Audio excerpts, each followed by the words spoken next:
kick back and enjoy some drinks at Sunset with the Wise Guys. Here are your hosts, Paulie and Vinny. All right, it is time for another episode of Drinks at Sunset with the Wise Guys. I'm J. Anthony McCarthy. I'm Steve Sabo. And we are two men of a certain age trying to make it as actors, entertainers, human beings in this Hollywood land, Los Angeles. La La Land. Yes, indeed. And we've gotten to do something very special tonight. First of all, we're in the studio for the first time, and this is a blast. We're in the house. Yeah, we're here at the Excite Radio headquarters and thoroughly enjoying being here. We also have done this so that we can have a special guest. Our good friend Andy Forrest is here. Hello. Say hi. Yeah, there you go. Hey, Eddie. Hey. So, you know, a little something to drink as we go through our day here. And What are you drinking tonight? I'm having, what am I having? I'm not even sure because I had to crutch my way back here. Seagram, Severance, and ginger ale. It's a good, and a little bourbon and ginger. Yeah, as I've well. got a little 7-7 going, and Andy? Same thing, but virgin. Way Okay. to go, Andy. He takes My care of first time. himself. He takes care of himself. There we go. So what we do here is we just talk about ourselves and try to let people know about being an actor, being an entertainer, and getting through our days here. Mostly about everyday life and survival here in Los Angeles. Anytime you hear us talk, if we talk about anything in particular, if it sounds like we're whining or complaining, not really. We're mostly just talking about this is what our day is, this is what our week has been, this is what's going on. And, you know, good things can happen and bad things can happen. Speaking of which, how was your week? Holy crap, my week. Well, it started off really well, and then I've been getting into the gym to try and lose weight, one of the topics that we've talked about, trying Doing to our be job. viable, doing our job here. Yep. And make myself available for the stuff that I need to do while I'm in Los Angeles. I've coordinated fights, I've done some stunts, not some big things, but I've done.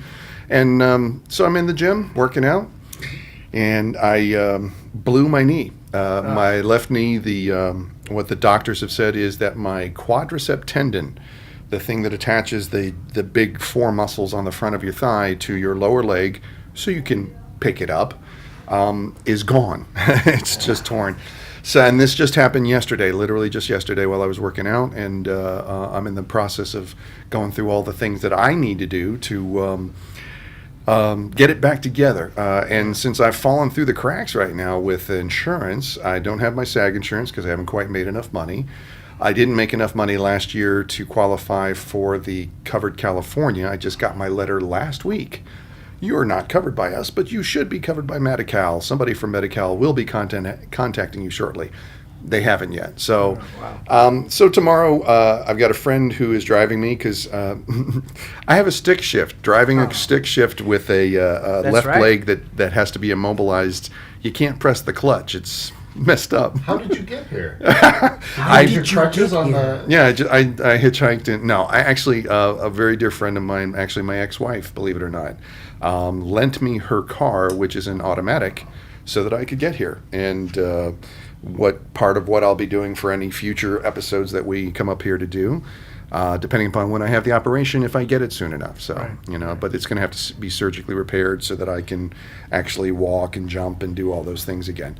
And I'll just say this. Here's the lesson, boys and girls. Don't get old and fat. If you let yourself stay fat, you're going to tax your system in ways that it just doesn't like. And in this case, it was my tendons. So is staying old and young an option? Yeah, I think so. Yeah. Okay. So. Yeah, but it didn't just blow out. I mean, you were in the gym, right? Yeah, I was in the gym. I was in the middle of, I used to be an Olympic lifter, Olympic style lifter. There was two lifts called the snatch and the clean and jerk. Snatch is a movement where you grip it with a wide grip, you lift it, and it goes over your head in one motion. You squat and you stand up with it.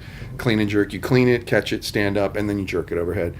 I haven't been lifting for a number of years. I just got back into the gym about a month and a half ago because we're trying to do stuff. It's part of the thing that I was talking about last week. So I've slowly been working my way back in and getting my flexibility back and trying not to jump past where my strength is because I'm still strong. I'm just not fast or flexible or in shape. And the reason I was doing the Olympic lifts is because it was very joyful, and they also tax the system in a lot of ways. It hits all the major muscle groups every time. And I had 155 pounds. That's it. This is basically 70.5 kilograms, if you think in kilograms. That's a weight I can lift overhead with one hand sometimes. It's not a big deal. And I just hit the bottom position underneath of it, and when I hit that bottom position, the combined weight of my weight and the 155 pounds going into that position, there was a big pop, and then I was on my back in the middle of the gym. But by hitting that bottom position, you're going down into like a squat. Yeah, it was a deep squat, you know, and that's how you do it. I mean, if you've ever seen the Olympics, you've seen this lift, you know. So, Yeah. so that's been my adventure. And the tough thing about this, and again, like I said, not whining. This is just life right now. I had to turn down an audition today because I couldn't walk. My manager reassured me that he wasn't dropping me, which was a distinct possibility because even with the operation, I may be on crutches for up to 6 months, maybe less, hopefully. On the plus side, you're perfect for roles with crutches. True, and I wish there were more of them. Yeah. I So think that could be your special skill for a while. that's what it's going to have to be. That and hopefully some voiceover work. That's what I'm going to really There you be go. There you attacking go. over the Yeah, next so it's couple not- months. People you know- on crutches is huge in voiceover. That's all they look for. That's right. pretty much it. But yes. it's the type of crutches. So, Yeah, I mean, you so got to I make got- sure you give good crutch. Yes, okay? indeed. So that's my week. Up until that point, it was actually pretty good. I had a good audition for a movie earlier in the week. I hadn't heard anything back yet. I might still hear something from them, and if they still want me, I'll just have to see if they're willing to let me use a cane or something on the set. You know, But you never know. I'll- It could be 6 months before they shoot. That's true too. You know, and Let's that's the think thing. positively here. And the only thing right now, and this is one of those things that I'm not in a lot of pain. It's Okay. people think it's a lot of pain. It's not. It really isn't. There's swelling and because it was a tendon that tore as opposed to muscle or at least as far as we know, because if a muscle tears, that hurts. But not a lot of pain or anything. But I woke up twice in the night last night in a mild panic, like a little panic attack, because I suddenly realized, what are my 2 jobs? Well, the first one is acting, and it's really good to be able to stand up and move or walk or sometimes run or jump or something like that. And the other job is I'm a massage therapist, and I need to be able to stand up to do that and apply it. So all of my work, everything that I do to make money to pay the bills is off the table for the next Plus, your 2 whole to thing 6 about, months. The whole thing about you fighting crime and having being anonymous. Yeah, and that's when I'm in my crime fighting suit on crutches, it's a lot easier for them to identify me. It's too big of a giveaway, no doubt. No So doubt. that was my week. I mean, and again, that's life, and that's what it is. And the big deal for me right now, and I'm talking about me a lot since you brought it up. Forgive me. The big deal for me right now is getting to the point where I can get the operation done as soon as possible, because it's something that the emergency room doctor said, because it's a tendon, it can shorten up really quickly. And if you don't get it done within a couple of weeks, it becomes really tough for you to ever really recover. So there's that. And then after that is just trying to see what I can do and everything. The manager said they're not dropping me. My voiceover agent isn't worried about it because I don't have to, walk and jump to be a voiceover artist. And hopefully I can book some stuff doing that. Yeah. And we'll see, that. And it seems like I've got a fair number of really good friends who are reaching out to me to say, hey, what can I do for you? So, Well, let's look at this positively. Yes. Okay? Prior to this, you had a lot of things that could happen or that were going on. Yeah. You had your job. Yeah, You had auditions. correct. You had voiceover. Correct. And you had the rest of your life. Mm-hmm. Okay. Now we've eliminated several of those issues. No. I mean, I'm let's listening. let's No. face it. We've eliminated, because of the injury, several of those things, which means now we can generate all that activity into a very streamlined focus, Yeah. which I think might be beneficial. Yeah. Okay. So we're looking at now really concentrating, really streamlining your life into the focus of voiceover, Right. and maybe that's what gets you over the hump in some of that. That's a So really let's good look at point. it positively. You Yeah. know? So Well- now you got all that extra energy to focus in on that. The other thing is that I'm going to be looking to do my best to really adjust the way I eat and live, so that even though I'm not going to be as active as I might normally be with both legs, I still need to exercise. I can't afford to not exercise. I need to not let myself become a complete doughboy, and hopefully by the time I'm back on my feet, be lighter. Actually have lost some weight. And that's where diet is going to be very important. And that's important. exactly right. The thing for me is I'm going to allow myself a little bit of time around this time now and whenever the operation is to be a little depressed and kind of eat crappy for a little while. And then after that, I've got to just buckle down and eat right. Right. But Steve brings up a really good point, which is, life throws things at you. Oh, boy, yeah. And we're used to the things, our issues and our stuff that comes up time after time, making rent, Right. Whatever it is. And so this is something new you have to deal with. Yeah, no kidding.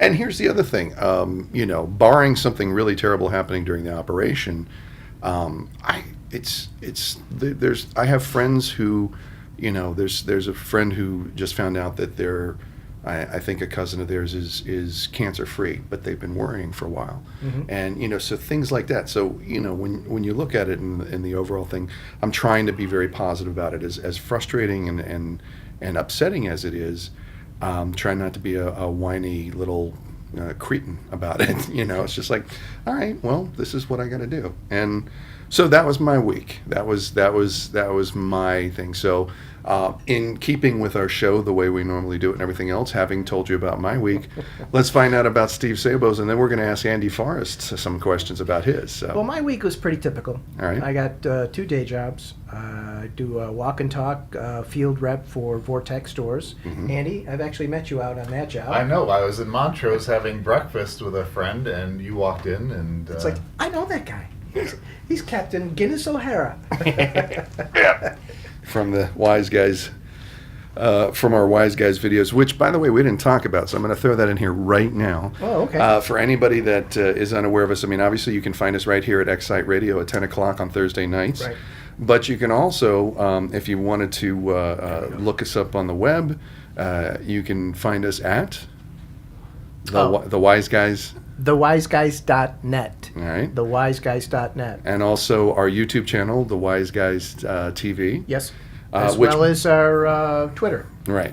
Oh, The Wise Guys TV is our Twitter handle. Yes. Oh, okay. And I need to And remember then our that. email is sswiseguys@aol.com. So if you got any questions or anything you want to add to the show, email us, or we can call in. Did you get the number? Yeah, I just found out. I posted it on Facebook. Okay. Go to Andy's Facebook, and he's got a number you can call in. We'll accept calls today. Yeah, because we're at the actually studio. live and at the studio for Live once. at the So. studio. The number is 213-973-2977. That's area code 213-973-2977. And if you call in right now, we're going to be shocked, surprised, and probably fumble a little bit because we've never had a phone call on the show. That's right. Well, we've never been at the studio. That's and it's true, a nice it's studio. true. Yeah, And our this first question will be, how did you get this number? But after So, that, I going do. on. I teach chess to elementary kids as an after-school program, and I got called in today. One of the teachers couldn't make it, so he called me in to do a substitute. Nice. And it worked out really great. It was an old school I've been to, new class, and we had fun. Good. Taught them a couple of things that they didn't know: how to fork and how to pin pieces down. I'm sorry, what did you say? How to fork. Fork, okay. Yes. That's where one player can take 2 other players without getting captured by any of those players. Interesting. So that way, like say a knight could take a bishop and a rook if it's positioned properly. So if you move one away, you get the other one. So you Okay. fork those players. You are freaking me out. That's right. Because a couple decades ago, I used to teach kids how to play chess. Wow. Really? But don't get me wrong, I'm not a great chess player. Well, don't get me wrong. Neither am I. I just came up with a really cool way to teach kids how to play chess, which was basically playing mini games with individual pieces. Sure. But once I set up this class, it was like a Saturday morning summer thing. Like the kids that came in to play, already completely knew how to play chess. They were like, Okay. we just want to play chess. So I didn't really get to do that much, but I taught some bad. relatives how to play. That's funny. And also been putting some groundwork down for seeing if we can put back the We Pick the Winners for another season, as well as putting some scripts together for some shoots that we want to do in the future. So, Right. just getting those ideas on paper and getting them down and starting to do the process, which I do, which is write it and then tweak it and then write it and then tweak it and then write it and tweak it and Eventually sometime. even after I send the scripts out, as you know, when you get there to remember for the show, I don't. Oh, but I've changed a couple of changed things, that, yeah, because yeah, I'm I'm gonna do always this. tweaking it. So, Right. but that's just me. But now, without further ado, All right. let's introduce our special guest. This is Andy Forrest, who people should recognize him from dozens of commercials, his recurring role on Parks and Recreation, and a number of other things. And we're gonna make you brag about yourself, and then we're gonna just ask you about your average week, your most recent week here in Los Angeles, because that's what our show's about. It's about that. Now you're from a little town in Ohio, right? Little town Tiffin? called Tiffin. Tiffin. Okay. Tiffin, Ohio, like Tiffin lenses, Tiffin, Yeah. Ohio. Yeah. Mm. Now, That's where's that located in Ohio? Northwestern Ohio. It's sort of By Cleveland? Well, Or northwestern okay, would be by if- Toledo? If you're facing the map, Cleveland's here, Toledo's here, Columbus is here, Tiffin's like right here. Okay, kind of in the middle of the state almost. Middle of the northwestern part Okay, of the state. nice. Right. I used to live in Toledo by Sandusky. Yeah, I'm like 45 minutes hour from Toledo tops. There you go. Yeah. Oh, you lived in Sandusky. That's even Mhm. closer. Yeah. Cedar Point, Yes. the Yeah. roller coaster. Roller coaster. Fantastic. Yeah. Fantastic. I lived in West Virginia, and even I'd heard about Cedar Point, so Yeah. that's the closest I got to you guys. I just heard the other day that Knott's Berry Farm has like amazing roller coasters that like I always thought it was like just like mascots and stuff like that. Really? But I know Six Flags does. Yeah. Yeah. The park up off in Santa Clarita or whatever. Yeah. But well, you're Mr. Kyle, right? I am on Parks and Rec. It was sort of a backwards way of walking into the role, but they had me come on and do this small part at the shoe shine stand as Kyle, and the character whose name ironically is Andy picks on me in it.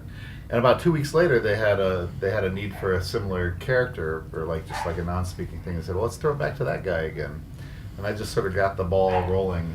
And I really have to give a much appreciation to Chris Pratt, because he's so funny and so giving with his acting and improv that he really like sort of drew me in. That's fantastic. Yeah. And I know that Jewel Bestrop, she was the casting director, right? No, Dorian Frankel. Oh, really? Yeah. Okay. That's cool. Well, Dorian Frankel is good. Well, looking at too, your so- IMDb profile, you have a lot of credits on there. So you've been out and about doing a lot of things. Grey's Anatomies. You were at Brooklyn. Was it Nine-Nine? Brooklyn Nine-Nine. Brooklyn yeah. Nine-Nine. And then I see all these credits for this show. We Picked the Winners with the WiseGuys. That was impressive.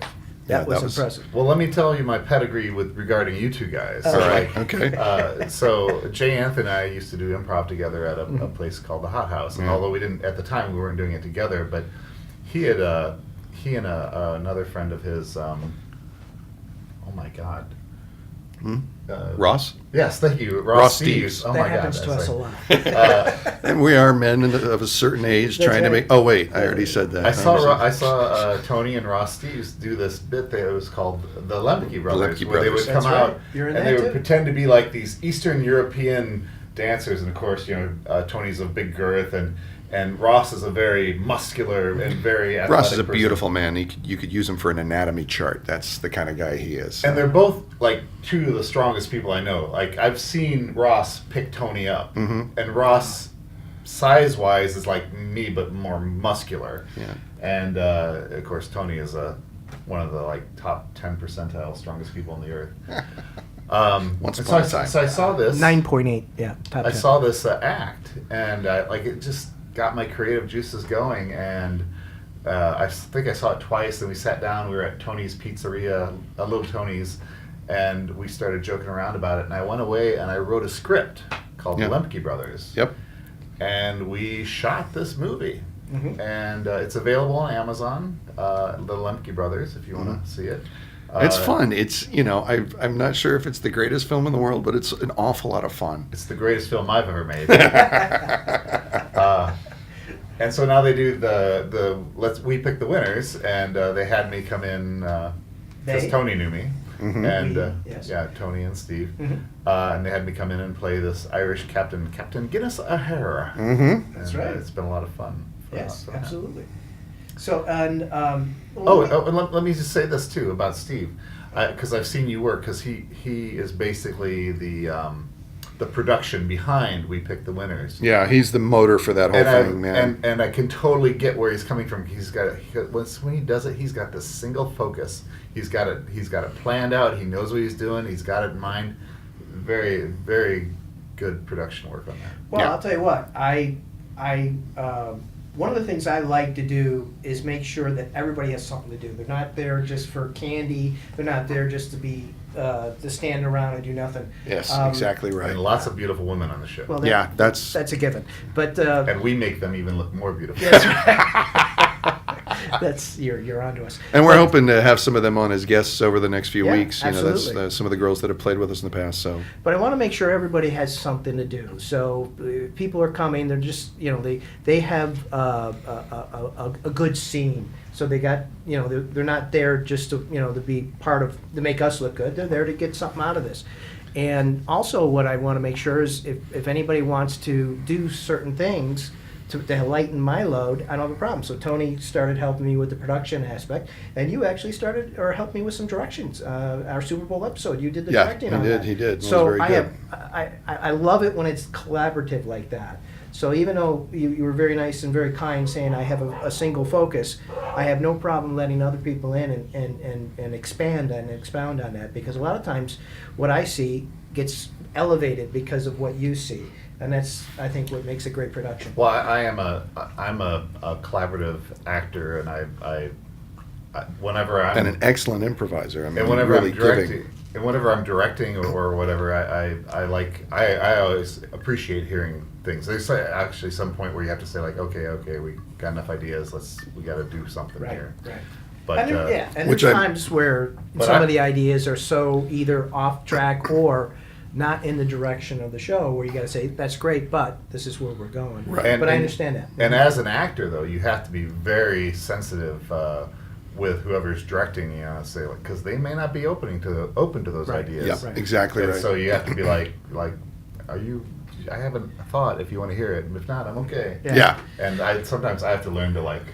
Because that's the thing, as an actor, you have to come in with your own ideas and everything else. But if the director says, "No, I want you to do it like that," okay, Gotta let it go. Just unless like an you're, improv. unless you're exactly, you got to Unless say it's yes improv. and to Yeah, it. yeah. Exactly right. Unless you're a big star, and you can come in and just kind of rule the roost.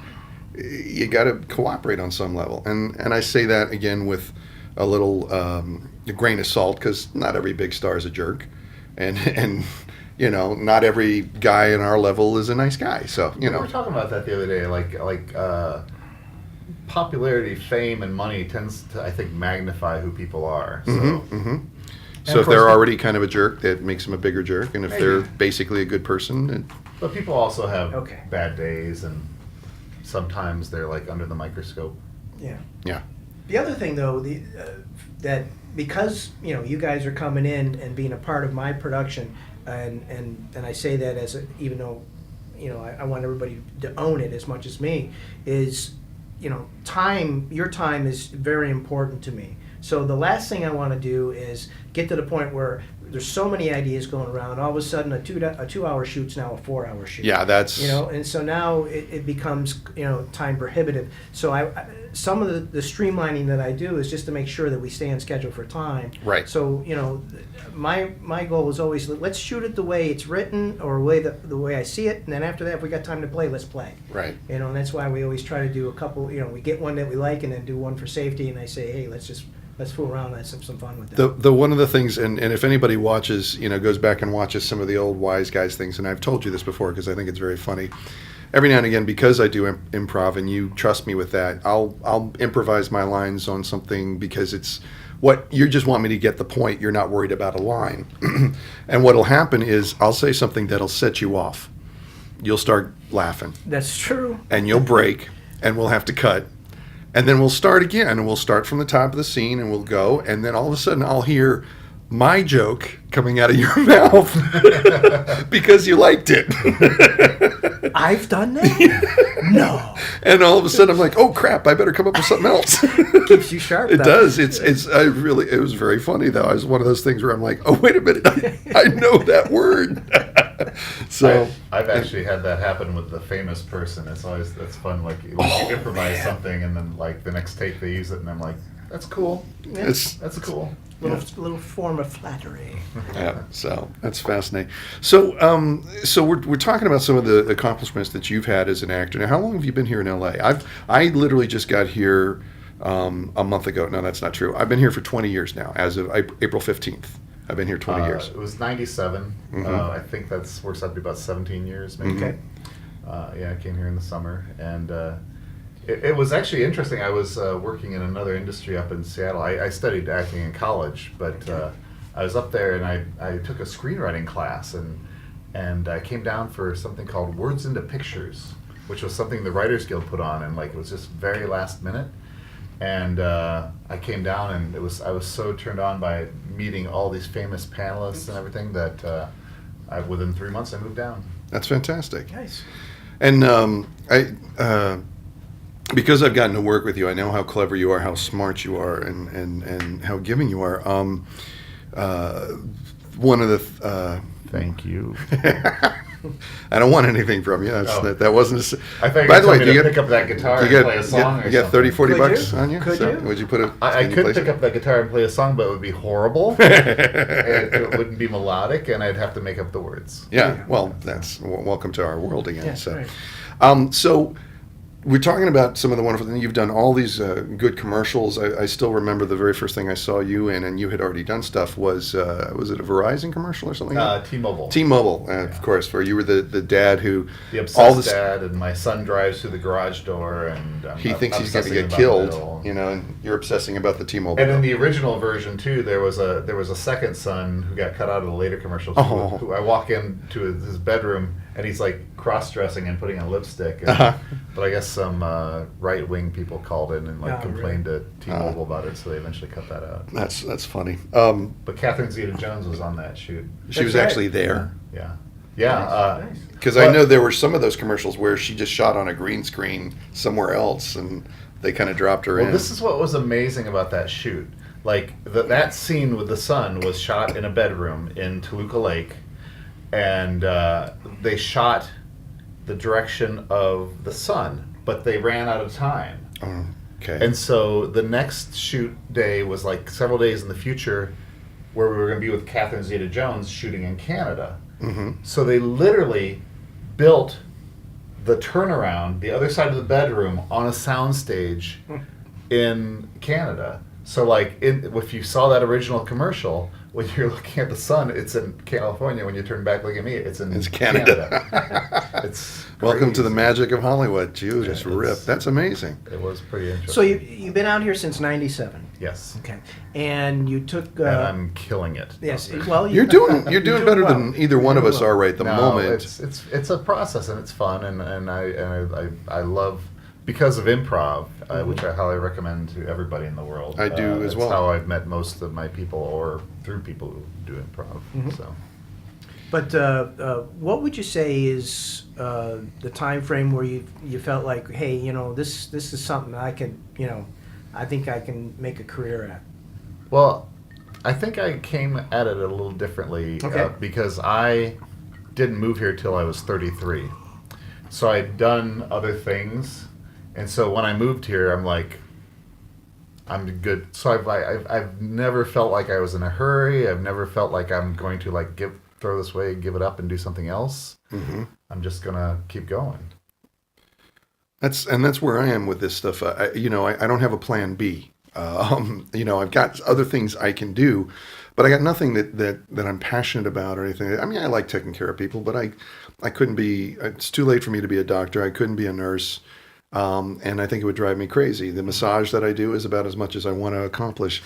The things I do for acting and everything else, I still feel like I'm going to have some success, and I'm going to make my living and pay my bills and do that. I believe it's there. So. Well, I definitely feel, and I've seen, like, as many actors as I know, everybody is different. Everybody comes at it from a different way. Yeah. They are all different. There are people that are really serious, great actors. There are people who are storytellers. There's people who are comedic actors. There are people who are hybrids and they do multiple things. You know, they're like they work some tech, or they're producing their own content, or they're writers. There's a myriad of combinations of how people approach this and what they do with it.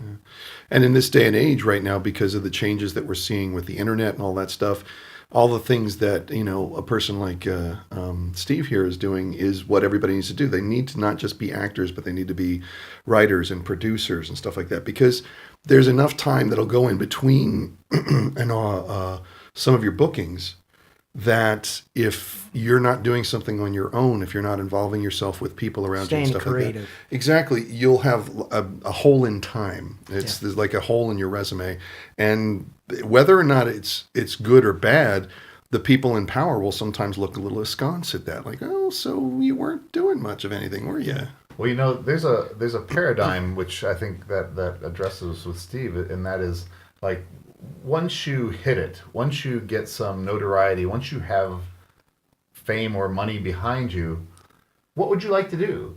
And so then it's like, well, if that's what you want to do then, why don't you do it now? Which is what you're doing. You're like, I'm going to create content. I want to do this. I want to be part of this. And that's what a lot of people do. And there's a lot of ways to do that now with the advent of YouTube and all. Well, you know, this exactly. And one of the things that people say when they come out here is, hey, how did you get an agent? How'd you get an agent? Or what do you do? How do you get an agent, right? Because the hardest thing about getting seen is getting into the door, getting into the room. Yeah. Okay, I mean, or letting people know you exist is getting into the room. Well, you need somebody to help you with that, and usually it's agents or managers, right? But I looked at it from a different point of view. Instead of saying, what do I need to do to get an agent, is, well, I'm going to do whatever I can to get people trying to find me. Okay, and that's where that staying creative is. Now, not that what I do is the greatest thing since sliced bread, but it's giving me it's allowing me that outlet to have people find me. Okay, and if they like what they see, then they're going to be coming to me as much as me trying to find them. So it just gives just opens a lot more doors for you. Or potential doors for you. Does that make sense? So I try to look at it from a different point of view. Instead of me going, will you please see me? It's like, here's what I'm doing. And before you know it, at the inside the NFL comes knocking on our door. Yeah, that's what happened a couple of years ago. Yeah. And we're on Showtime. Yeah. Our little show's on Showtime because they saw us out in the internet. So they come knocking and finding us, where if I would have called them up and said, hey, will you come and watch my show? And now you put on there as seen on. Yeah. Because Yeah, we we've were on used the that, show. trust me. We were on the show. They came and knocked on us. In fact, they wanted to use us into the studio because they thought we were actually in New Jersey. Yeah, they thought we were playing a couple as of Big Jersey Wise Paulie, guys. Big Paulie and Vinny two two times. Yeah. They thought we were actually in New Jersey, and because And they shoot in Philly. They shoot in Philly. Big Polly and Vinny 2 times. Eh? Captain Guinness O'Hare. Guinness O'Hare, what are you doing here?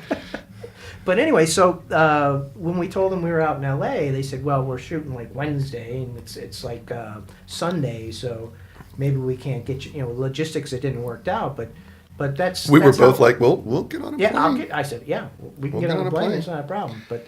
I would have spent the money for that one, even if they weren't going to pay us. It was interesting that they came knocking. Yeah. And that's what it's all about. That's why I say just staying creative sometimes is more than you think, because you never know how these dots connect.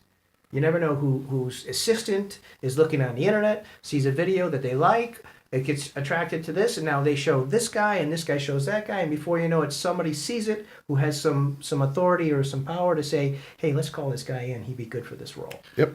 Well, I think one of the great things for actors that's available in Los Angeles is just the wealth of things that they can do and experience. And whatever somebody's interested in, like if somebody wants to know the Chekhov method, there are classes that teach that. There's Meisner, so many different types of things that you can do, and but almost to projects. a fault, because everybody and his brother is out there trying to do it, and you got to really hunt and Well, search for search for quality people that's quality, it's true. Yeah, Because you a wanna lot of be- people out there just take your money. You want to use wisdom with what Correct. you're doing, but like But there's very good there's- point. There's There's a lot, wealth of- and there are a lot of people writing stories, a lot of people writing their own screenplay or writing their own webisode, and that's all very good. Yeah, I've said a variation on that a number of times because I people have asked me, you know, do you like living in Los Angeles? Do you like living in LA? And physically, it's not my kind of town. In other words, I like nature. I like green. I would have, you know, if I had a choice, I'd still be somewhere in West Virginia or in upstate New York or something like that. Hey, you're saying you like the Adirondacks. Yeah, I love the Outer. They're just the most beautiful place in the world to me. Which but is not L.A. not Los Angeles. No. You should live in Tahunga or La Cañada. You're like right in the that's- foothills. Yeah, it's still very dry and very sere compared to the rest of Correct, what I'm yeah. used to. Now, having said that, am I complaining? Am I bitching? No. The thing about Los Angeles that is absolutely astonishing, if you look around, you can pick the most obscure language in the world, and you can find somebody in Los Angeles who could teach it to you. You can pick the most obscure martial art that you've ever heard of, or the most obscure cooking style, or something like that. I guarantee you've got about a 95% chance of finding somebody who is an authority on it, somewhere in Los Angeles, somewhere in the sprawl that is Los Angeles, because Los Angeles covers 26 million people or something like that. it's a lot of people and a lot of land. You know, New York goes up, Los Angeles spreads out. You Right, know? that's true. There's a lot of territory to cover if you're out here. You definitely need a car. That's why and you need to be able to drive the car. It's the first time I've regretted having a stick shift ever.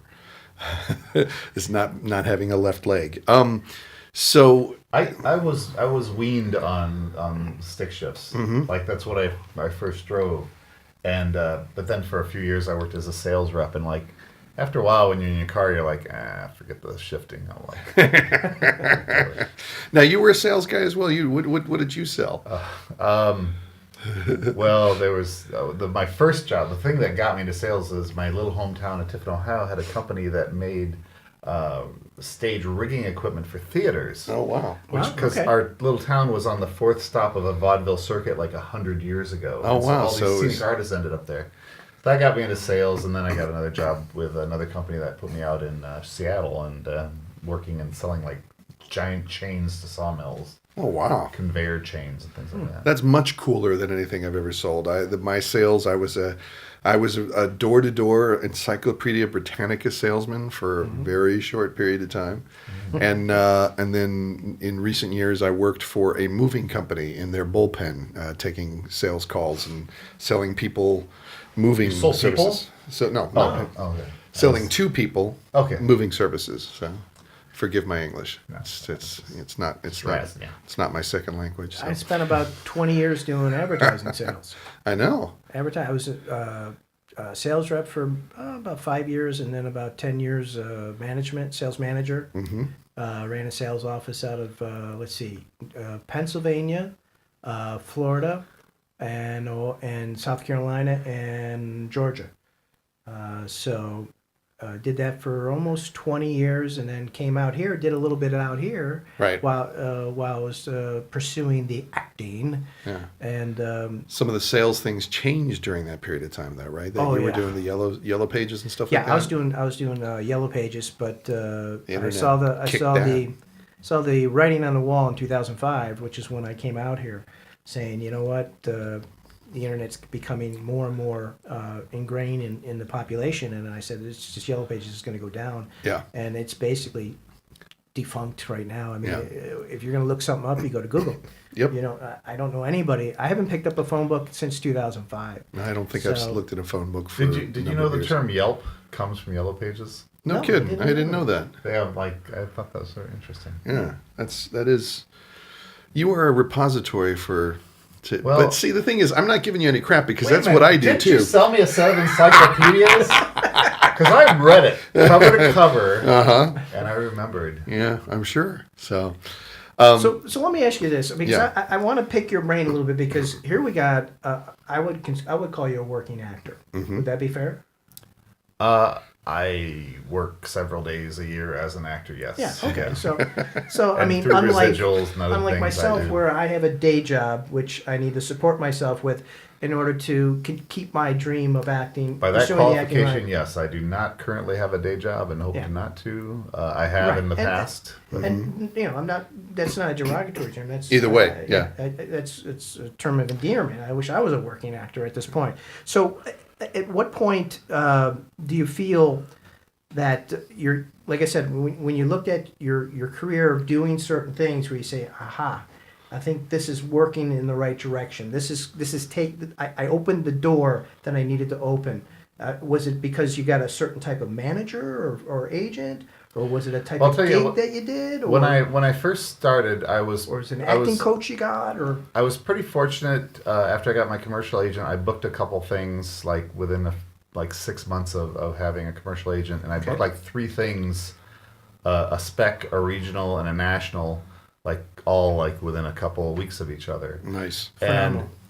And I thought, as many actors do when you're first starting out, like okay, now it's gonna be easy. yeah, this is easy. And or it's gonna be easier. Right. And Well, nowhere to go but up. yeah, and it's not. And the smartest thing I think an actor can do is to be very wise with their money. It's like, if you make some, stow it away, because Yeah. it's gonna go like that. It's gonna go up and down like a roller coaster. There's gonna be.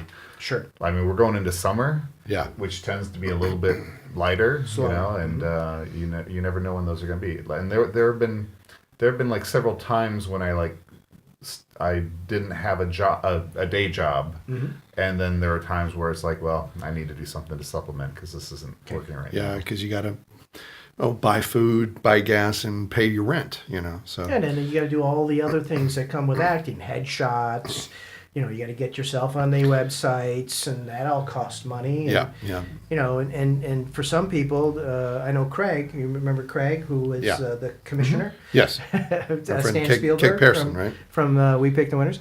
Craig Pierceman. He was a big proponent on workshops, Yes. which money. unfortunately cost money. And he Yep. would do 2-3 a week. Which that's- is 25 to 45 $100 bucks a pop. a week. Yeah. I mean, that's $400 a month. I mean, Yeah, that's those are it's a car payment. those are definitely something that are you have to use extreme wisdom with doing those, because you could be throwing good money after bad. And Oh, I understand goodness completely. gracious, yeah. I understand completely. So- I'm not. I mean, I think there's some really good people out there, and I think there's good information from some of the people that are out there, but there's an awful lot where it's just like, give me a paycheck. So Right. Because a lot of times it's just the assistant as opposed to the casting director there, and as they say, always be nice to everybody. I'm never looking down my nose at anybody from standpoint like that. It's just you want to get something valuable for the money that you spend, and sometimes it's tough to tell. well, and just that paradigm right there, you're like, well, maybe that shouldn't be going on. But, Yeah, well. but it is what it is, and sometimes it's what you need to do. So Well, speaking of late night, I read on the he has internet. the best segues. He has I've read on absolutely the the best internet. segues. So. Oh, That Craig let's play that Ferguson. game. Yeah, Craig Ferguson. I think it's called the Late Late Show. yeah, the Late Late Speaking Show. of the Late Late Show, Yeah. Oh, I was going to segue into something else. Yeah, Go ahead. no, No, it's- sorry. no, Yeah, that's it. I'm gonna Let's go- finish I'm gonna- this I'm gonna first. leave So, yeah. Craig Ferguson is going to give up the show at the end of the year. I guess December is going to be the last month he's going to be doing it. Right. And I thought by far, for me, I thought he was the best late night show host. He's one of my ever. favorites. Cross I mean- the lines for me with my parents, so that whenever I visit my parents, they DVR'd his show because they sometimes didn't stay up that late, and we would just we'd have lunch and be like, "What do you want to do?" Well, let's watch a Craig Ferguson, and it was always hysterical. I mean, the guy has a mind like a steel trap. Guy's Very brilliant. funny. He's one of the people that I would give a great deal to play even just one improv game with him. I mean, because he's on top of it. He retains everything. He'll bring something back from a week ago and put it right in front of you. It's amazing. Right. So But his opening, monologue was 5 to 7 minutes long, and it was just a continuous conversation. Right. It wasn't like Leno, which was a boom boom joke, boom boom, boom boom punchline. boom Right. boom punchline. And it wasn't. That's what Carson was like, and that's what Letterman was like. He would go on these riffs, Right.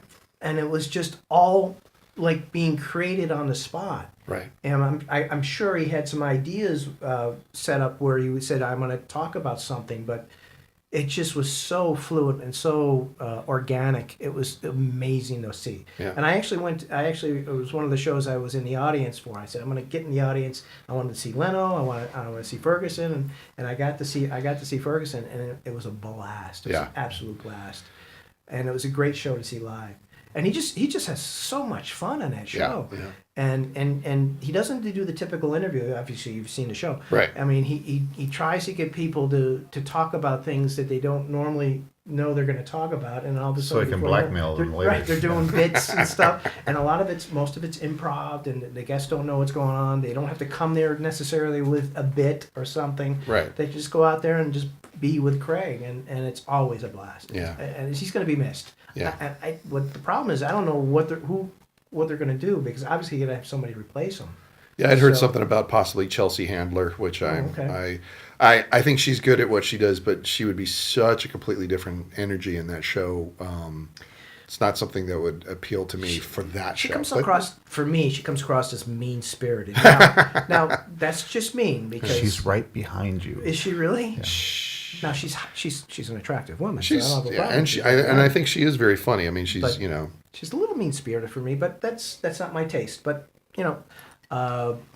it'd be interesting to see what they do with that time slot, because they're making a lot. As you know, Stephen Colbert is coming in for David for Letterman. Letterman. And so that he's going to be the follow to that. Whoever's going to take over that show. So Which I had heard. There's one story going around that Letterman's seat was actually Andy, you're Ferguson's available, right? to give up. So I'm Say sorry. again? You're available for that show, right? Yeah. I am currently available. Yes. Okay. yeah, There it is. okay. So wanna just get putting it that- out. Let's get throw that out there. throw Andy's hat in the ring. There you go. I'll be your sidekick, and I he'll be have the it band on- leader. If you're That's watching right. on video, No, I'm gonna right be in front of be us. George, the robot. Oh, okay.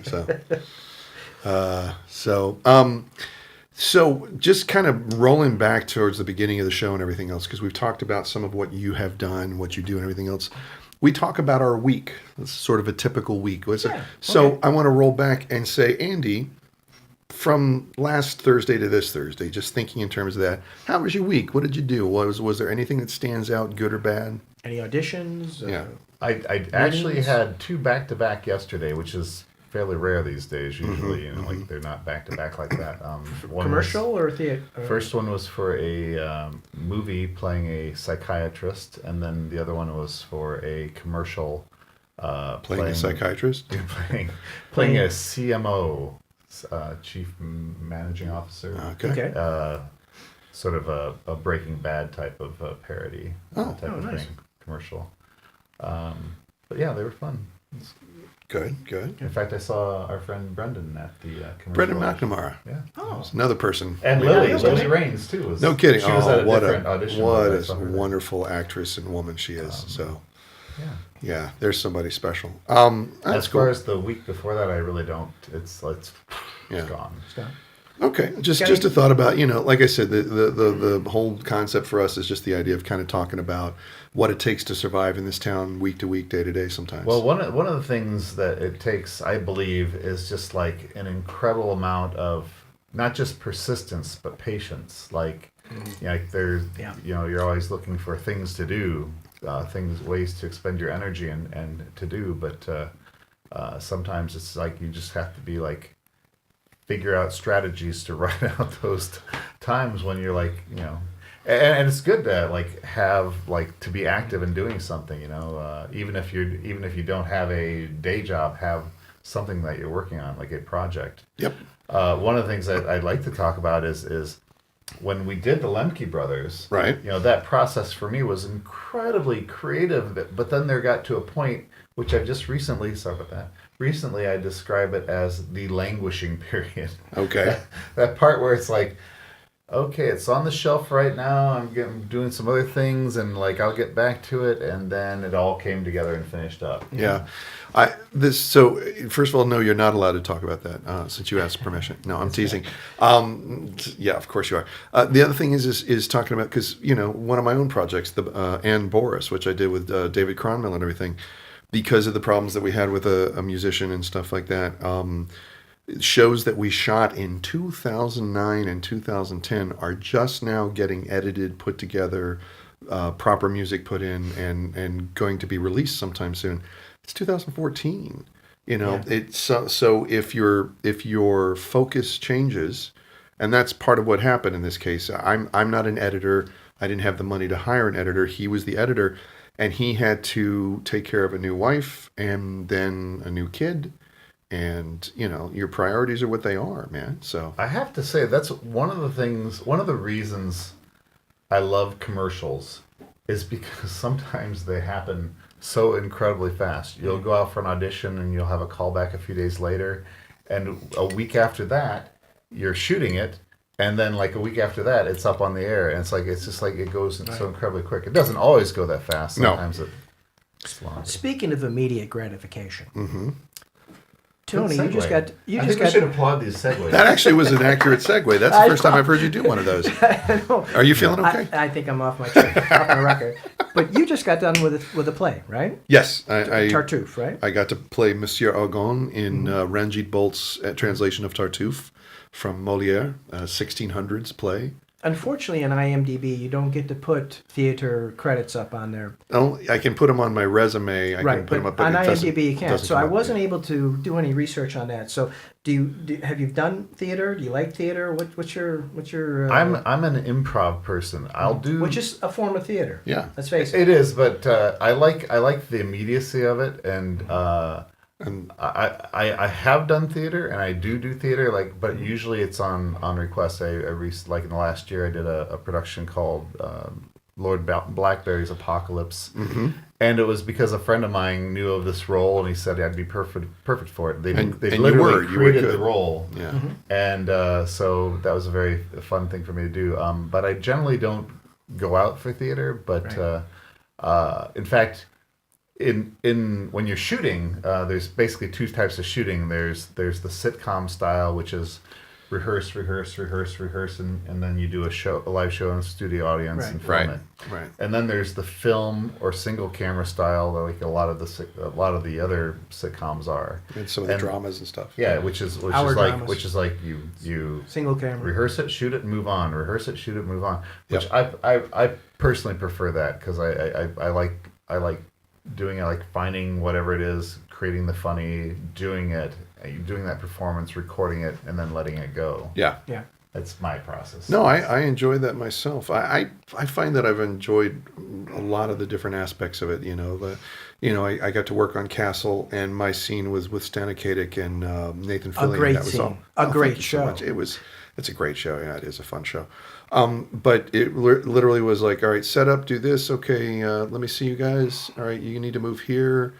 All right, is everybody ready? Okay, let's do this, and action. Boom. All right, let's do one more. Okay, good. We're going to do a turnaround. Everybody can sit down for a minute. It's like just, that boom, boom, boom, boom, boom, done, Moving on. And but there are other people that love the sitcom style because they need that audience response. They need that theatrical production. And I get that. Yeah, the energy from I've gotten to work on a couple of sitcoms. One of the first pilots I ever did was a great sitcom called Nightlife with a K. It was a medieval sitcom by the same people, Stern and Fraser, the same people who did The Nanny. And it was just very funny. It was really funny. So unfortunately, it just never got picked up. But that whole week was such a blast. It was such an incredible time. And the thing that was really cool for me, because they were doing it and everybody, had to be able to do a decent English accent, was the fact that most of the actors in it, most of them were English actors, from Great Britain. Most of them, fabulous. Most of them had studied at RADA, the Royal Academy of Dramatic Arts, and it was a blast. These people treat acting; they don't treat it preciously. It's like this is a job. It's a craft. It's just like they could learn how to build a wagon or build a barrel or something like that. And when they're doing it, they're giving it all their attention, all their energy, all of their intellect. And when they say cut, they're having fun with each other. They're giving each other crap and talking about food and talking about other people. And it's just the attitude to there was one time where there was a song that had been written. and there was no music for it yet. And so at the read through, we were told, if you get to a song in your part, if you want to try and sing it, go ahead. We'd love to hear it. But if you don't want to, you don't have to, you know. And to a person, every British actor, every English actor that got to it did their damnedest to sing that song, whatever song it was. And to a person in this particular rehearsal, the American actors were like, they couldn't stumble through it fast enough to get past it. And I finished that and I went, I know what kind of actor I want to be. And this was early in my career, and I've tried really hard to stay with that. And I think sometimes I've accomplished it. So, So you sang. yes, I did badly because, as you said earlier, it's I have no tone or anything like that. I'm a horrible singer. But No, that's That's not I've That's not true. we've done you've heard- musical improv. And I've heard you've him heard sing, me and he belt sings fine. for Yes. heard me belt for something that I can make up. Yeah. Was the Hot House moved downtown? Yeah, down to the art center. Yeah, It was and a I came art and share. saw your birthday show. That's and right. you sang that night. Did I? Yes, you did. Huh. I sang in a lot of shows, but I don't sing well. Well, thank you guys very much. Anyway, enough of this Mutual Admiration Society. That's ridiculous. So what do you have in the way of things coming up? Do you have anything that should be coming Yeah, up, or let's anything promote that's going to some be things here for you. anything that's going to be released Well, we got the soon? Lemke or- brothers. They're out. Where can we get the Lemke brothers? It's on Amazon. Lemke Brothers. The Lemke Brothers is in Amazon. Go to Amazon.com. I'm going to mention you spell it by Lemke, Lemke Brothers. Okay. Also, you can find me on Facebook as the Quotable Andy Forrest, and 2 R's in Forrest, and then also on Twitter it's just the Quotable Andy because they don't let you have as many letters on Twitter. I guess. Really? And that's true. 140 characters. And look Well, for him. yeah, but in the name they make I it tease you. shorter. Relax. And look for Andy on Parks and Recreation playing Kyle. Yes. And let's see, and we're working on we shot a movie on a cruise ship. We improvised a movie on a cruise ship. That's right. So I was gonna we're mention working that. on that. Yeah, that'd be coming out. Good. Hopefully. So hopefully we'll get that. And of course, we're going to have to bring back Captain Guinness O'Hara. Yep. If we would get love another that. another season of We Pick the Winners. Winners with the Wise Guys. So we'll be happy to have you reprise that for us. I would love it. Love Yeah. Yeah, maybe even give him a promotion. Who knows? Might not be captain Commissioner? anymore. Commissioner, chief. Commissioner? it. And then I get a bat signal too. That's where you get a red phone. You get some kind of a signal. Yeah, I exactly. can bring maybe a red cell phone I bring with me. That would be It's a awesome. bat phone. Oh, there you go. Just a flashlight that has the bat cut out on it. So. Well, guys, we're almost out of time here. How did that happen? Well, we got a minute. I think What about you, Tony? What do you got coming up? At the moment, a lot of recovery. There you go. I was waiting to hear back about a movie, but if I do get hired, I don't know if they're going to want me on crutches. So we'll see. Yeah, we'll see. But that and doing this, and hopefully, if I'm not able to get there, at least be able to occasionally, online, be able to collaborate with you on scripting and stuff like that. So, Absolutely. Absolutely. And so there we go. That's been another episode of Drinks at Sunset with The Wise Guys. Thanks for being here. Thanks for being here, Andy. Special thanks to the guys. well, Was special thanks. Jason, The Mike, people at and Excite Sean, Radio. and Yeah. everybody. Good Oh my people. God, Thank you good very people much. here. Yeah. Cheers. Beautiful. You actually had another minute, but that's okay. We haven't. Oh, really? We were we going. still on? Yeah, I'm going by a different clock than you are. Sorry. Oh It's man! okay. If we had known that, we could have. Yeah, well, I mean, We can fill it. Are we still on, or still are we right off? now? Is this Yeah, on? I wasn't ready for you to end so quickly. I told you I told you when we get to it, we're out. Yeah. So we're off. Are we still going or what? Yeah, We're still- going. oh, we're still Come on. going. Yeah, Say, so- laugh about it and say goodbye. Got a guys. Quick, a segue. A segue. Give us a good segue. Speaking of hockey, because we just got checked. All right. Take care, Who's- How everybody. about them You should Kings, actually, huh? you should actually How about drive. them Kings? You should actually drive on a Segway. That'd be awesome. Then you be the king of Segways. I would be the king of Segway. We'll see you all next week. Yep. See you next week. It's the Hollywood Rockin' Wrap-Up with your host, Jason Hadley. Paris Hilton's back in the news after a shoe company she endorses paid only half of her expected royalties. Then again, when stories about you include the words, is back in the news, how many shoes can your name really sell?